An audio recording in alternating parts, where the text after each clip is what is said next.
So, my name is Sam Emony. Welcome to the launch of my debut novel. I couldn't tell you about it without having some great musicians present.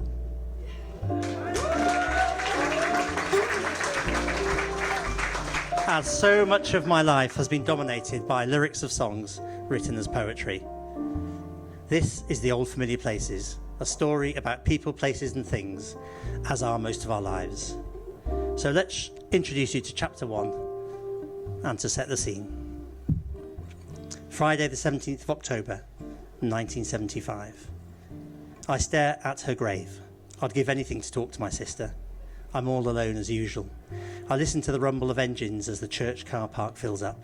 Footsteps approach. You okay, Sonny? I guess so. How's your hand? I look at the red swollen mess. Sorry about the wall, Mum. Don't worry, but you must stop lashing out. How many times has she told me this? You're at the church now, so you may as well come in. Where's Dad? He's in the car waiting. He is sorry. Well, why can't he come here and say it then? He can't, darling. He can't bring himself to ever visit here. She sighs. He's different, your dad. He doesn't know how to... Mum, these things he said about me being a waster, dreaming my life away. Look, don't worry about that now. Let's just get through today for Ruby's sake. She's lost her husband. Why am I even at the funeral of Freddie Wilson? I don't know how Mum and Ruby Wilson became friends. She's just part of her life. Coffee mornings, choir, dinner parties and shopping. Dad thinks she's a bit hoity-toity, but he never refuses to dance when they come to ours. Sometimes I watch from the top of the stairs as they boogie in the lounge to Yeah Yeah by Georgie Fame or The Twist by Chubby Checker. I came back late one Saturday from band practice and Mrs. Wilson tried to get me to dance. I was so embarrassed. After a few drinks, Freddie gets his trumpet out and joins in. I like Freddie. I liked Freddie. He would always talk to me about music, especially jazz, which he loved. He said, jazz is where it's at, Sonny. Play jazz and you can play anything. And now he's dead. I turned to Mum knowing I'm about to hurt her, but unable to stop. I'm leaving after my A-levels. I can't stand him screaming at me every day. She takes my hand. She's shaking. Let's not talk about this now, Sonny. I've got to help Ruby. I'm still leaving. I'm going to be a musician. For God's sake, don't tell your dad that. It will only make things worse. Can things get any worse? Unless he's had a drink, of course. I know Mum is holding back the tears. She fumbles with a hanky and sniffs. Why can't he be proud of me like other dads? Let's just give it time. His moods are doing my head in. He's so angry. I'll show him. One day I'll make him eat his words. I know you will, darling. We'll be fine. We're a good team, you and me. She bear hugs me. Her tears wet my face. Please come to the service for me. I nod. I'll see you in there. Starts in 15 minutes. We're right at the front. I watch Mum as she kisses her fingers and taps Maisie's headstone and shuffles across the graveyard. She's always the peacemaker. A copy of The Mirror has been left on a bench. It says that Maurice Gibb from the Bee Gees is getting married today, and he's a Manchester lad. So there's hope for me, Jack and Karen. We've just got to finish our A-levels and we'll be off. I mean it. This claustrophobic, semi-detached suburban life. I'll shed it like a skin.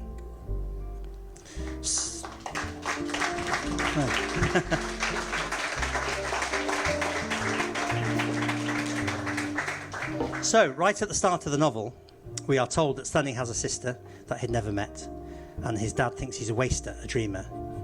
We know that Mum wants him to attend Freddie Wilson's funeral for Ruby's sake as support. Freddie, her husband, has now departed, a trumpeter, a music lover, and he's told Sonny it was all about jazz. But is it? Well, the title of the book came to me many, many years ago when I was listening to a song sung by Tony Bennett. I'll be seeing you. I'll be seeing you in all the old familiar places that this heart of mine embraces all day through.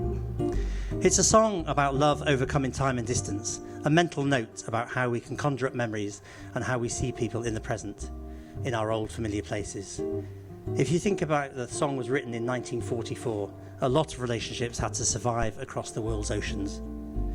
I was thinking about how we all have our own familiar places, our houses, our special restaurants, our favourite jazz clubs. And how do we introduce new partners, new family members to places we know so well? That was the start, that thought that drove me to write this novel. I'll be seeing you in all the old familiar places. Ruby was saying that she could and would remember Freddie, whose funeral is set right at the beginning of the story. We begin to get a feel for Sonny, the narrator, as he closes chapter 2 with his thoughts in the church. We have the final blessing, and the string plays Freddie's favourite tune called Time After Time as he is carried out.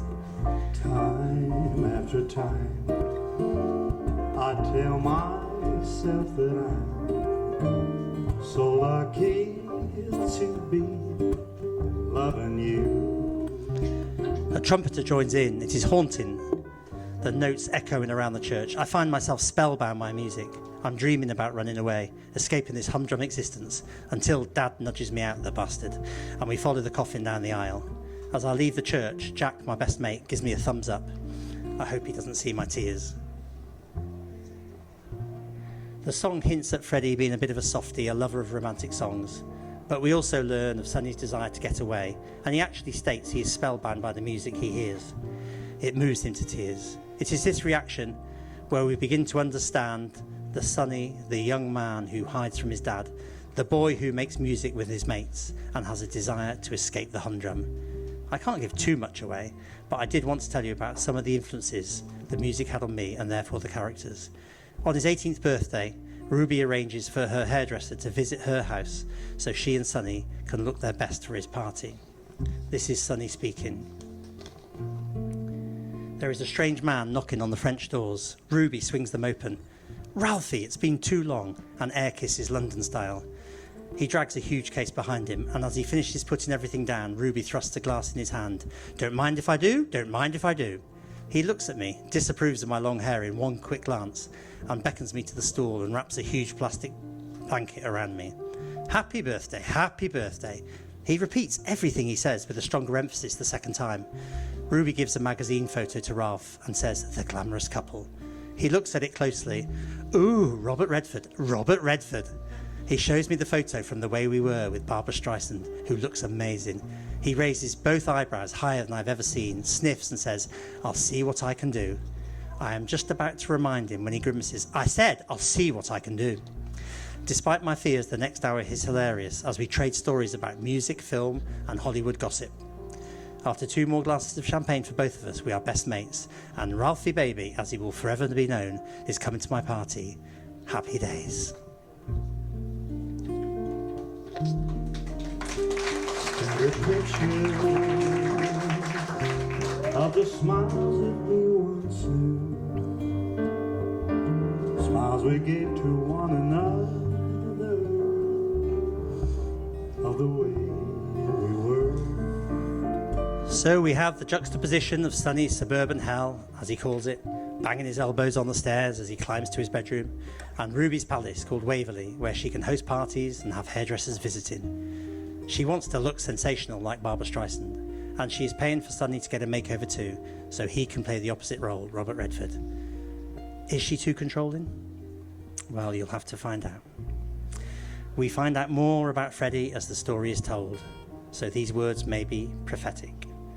Memories may be beautiful, and yet, what's too painful to remember, we simply choose to forget. What does Ruby choose to forget? What is she hiding? So remember at the start I said the story was about people, places and things. At the wake, Ruby shows Sonny to Freddie's music room, which is usually out of bands. These are Sonny's words. "I am mesmerised. This room seems bigger than the whole of the downstairs of my house. It has a grand piano, a drum kit, a double bass, and walls covered with silver and gold discs. It's like being in the movies." Later on, Sonny slips back into the room all alone. I let myself in. This room is just perfect. I pace around looking at the photos and seeing who I can recognise.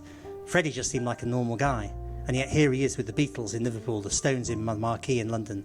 There's a royal variety section, a photo of Freddie and Ruby with the Queen Mother at the Palace in '59. I sit down and play. The door opens and a head pops through. "All right, mate. I thought I heard someone on the old Joanna. Mind if I come in?" I don't get the chance to answer. He sneaks in and closes the door. "I'm Charlie. Pleased to meet you." "Hello, I'm Sonny." And that sliding doors moment is right there. Sonny is in the right place at the right time. How many present can say this has happened to us? I know I can. And his life is changed forever. If you change one thing, does it change everything? So we have the people. You now know Sonny, you know Ruby. who was married to Freddie, who died, and you also know Sonny had a sister who he never met. You remember the places, Waverley, where Ruby lives, and Freddie's music room seems bigger than Sonny's house, and the church. We'll finish the book at the church, so remember that. And now the introduction to the things. Freddie's music room, he obviously had money, and the grand piano. The piano is key. It is Sonny's escape ticket. And that's nearly it. I've told you enough for now, introduced you to the main characters, whetted your appetite for more. This story is about hope. It's 2019. After 44 years, we are back at the church where the stories began. So, here's to life. And every joy it brings. So here's to life. To dreamers and their dreams. Enjoy the story. Thank you for making my dreams come true. And thank you so much for buying the book in advance. Have a great night.